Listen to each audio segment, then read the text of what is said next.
အားလုံးပဲမင်္ဂလာပါဒီနေ့14ရက်နေ့အတွက်ရင်ထားတာလေးတစ်ခွက်ကိုထပ်ပြပေးမယ်နော်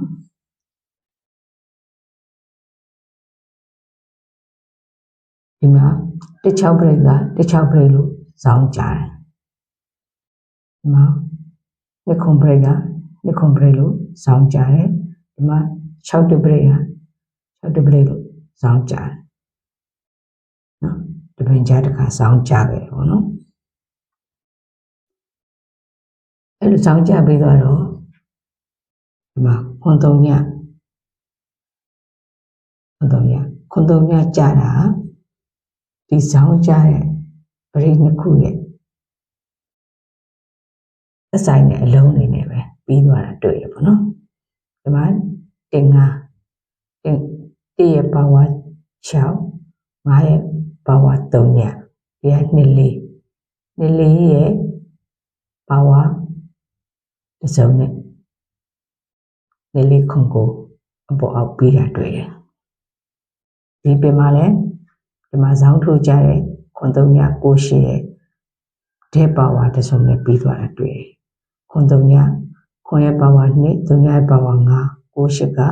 9ရဲ့ပါဝါ4 10ရဲ့ပါဝါ3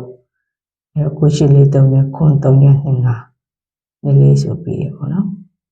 ဒီပြင်မှာလည်းဒီနှစ်ပင် site အတိုင်းဒီမှာပြီးမယ်ဆိုရင်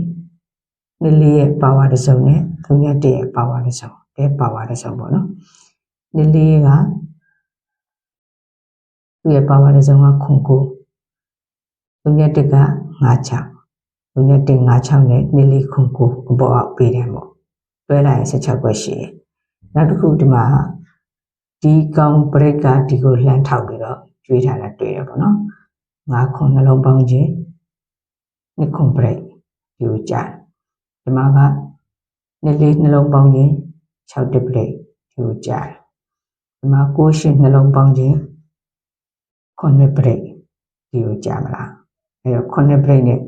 ညီမဲ့ဟာနောက်တစ်ခုကဒီကက်ဒီနှစ်ပင်မှာပေါ့နော်ခွန်3ညနဲ့24နှစ်ပင်မှာ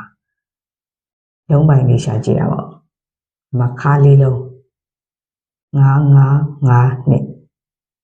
ခါလေးလုံးပေါင်းလိုက်လို့ရှိရင်ခွန်ရတယ်အဲ့ခွန်ပိုင်းနဲ့ပဲကြာတာလားအဲ့တော့ခွန်ပိုင်းနဲ့ဒီပေတန်းမှာဆိုရင်ခွန်ပိုင်းအောက်တန်းယူရင်အပေါ်တန်းနဲ့ကက်ရုံပေါ့နော်ဒါတော့မိန်း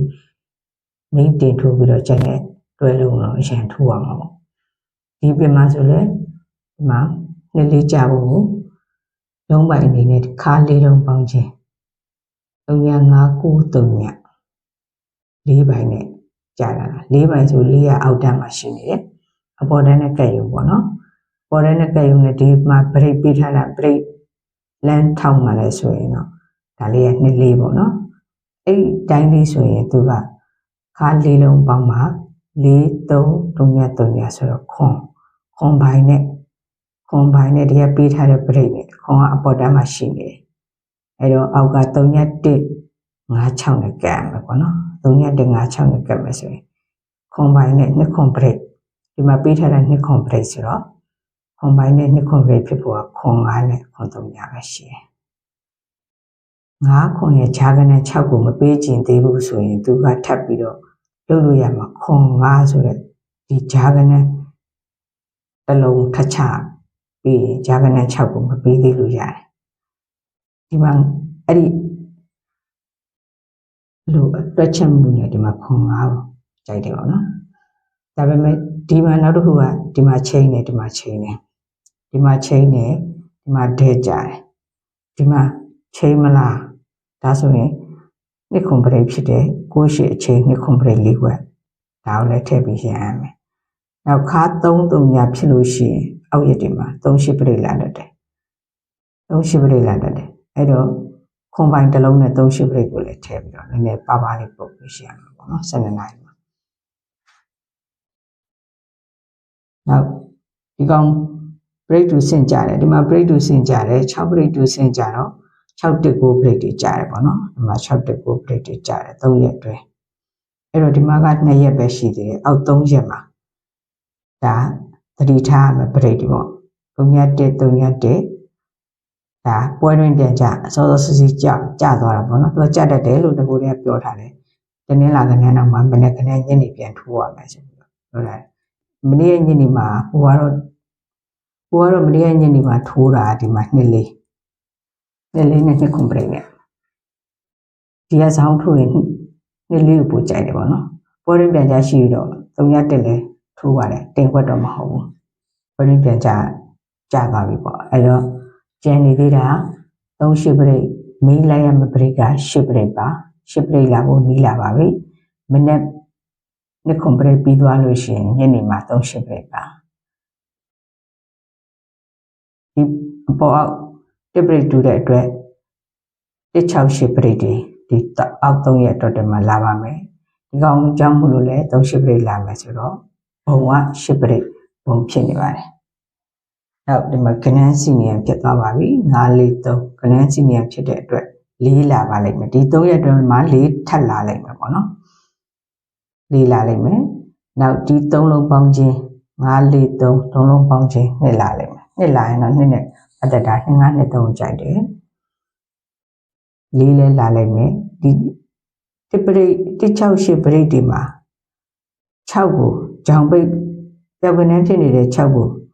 ကြောက်ကနန်းနေနဲ့ပဲထိုးရပါမယ်သူကလူတွေကြိုက်နေတဲ့ကနန်းမျိုးသူချက်ချင်း